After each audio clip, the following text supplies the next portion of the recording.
अस्सलामुअलैकुम वरहमतुल्लाहि वबरकातुहू। नाज़रीन, मैं आपका मेज़बान हाफिज़ मोहम्मद फसीहुद्दीन मेदक और आप देख रहे हैं मेदक फास्ट न्यूज़। आइए डालते हैं आज की खबर पर एक नज़र। MLA मलकाजगिरी मिस्टर मैनमपल्ली हनुमंतराव ने आज मेदक और रियासती वज़ीर ख़जाना व महकूम सेहत मिस्टर टी हरीश राव पर किए गए तबसरों को लेकर BRS पार्टी कारकुनों ने टाउन में रैली निकालते हुए उनके पुतले को नजर आतिश किया। इस मौके पर मैनमपल्ली हनुमंतराव पर सख्त तनकीदी नारे भी लगाए गए और उन्हें मेदक और रियासती वज़ीर ख़जाना पर नामुनासिब तबसरों से एहतियात बरतने को कहा गया है। इस मौके पर BRS पार्टी कारकुनों ने मैनमपल्ली हनुमंतराव की जानिब से किए हुए तबसरों पर सख्त बरहमी जाहिर की। इस मौके पर जिला परिषद नायब चेयरपर्सन श्रीमती लावण्या रेड्डी ने खिताब किया। इस मौके पर BRS पार्टी कारकुनों की कसीर तादाद शरीक रही। आइए इस सिलसिले में एक तफसीली रिपोर्ट आप हजरात के पेश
మైనంపల్లి హనుమంతరావు గారు మెదక్ ప్రజలను కించపరిచే విధంగా మాట్లాడడం జరిగింది.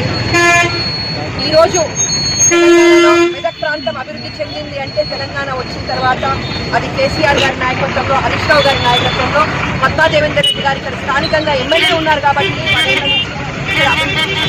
గతంలో ఆయన ఎమ్మెల్యే ఉండి ఇక్కడ ఒక పని చేసింది కూడా లేదు. తన ఎమ్మెల్యే పదవి కంటే ముందే ఈ ప్రాంతాన్ని వదిలేసి వెళ్ళిపోయి ఈరోజు తన స్వార్థం కోసం ఇక్కడ టికెట్ కావాలని చెప్పి ఆశించి ఈరోజు హరీష్ రావు గారిని అనడం సమంజసం కాదు. మెదక్ ప్రజలు ఖచ్చితంగా అతనికి బుద్ధి చెప్తారు. ఒక మహిళని చూడకుండా కూడా కించపరిచే విధంగా మాట్లాడిండ్రు. రాబోయే కాలంలో ప్రజలే అతనికి బుద్ధి చెప్తాం. ఈ రోజు మెదక్ నియోజకవర్గం నుంచి మహిళలందరం కూడా హెచ్చరిస్తున్నాం. రేపు ఆయన గ్రామాలలో ఎట్లా తిరుగుతారో కూడా మేము చూస్తాం ఖచ్చితంగా. జై తెలంగాణ.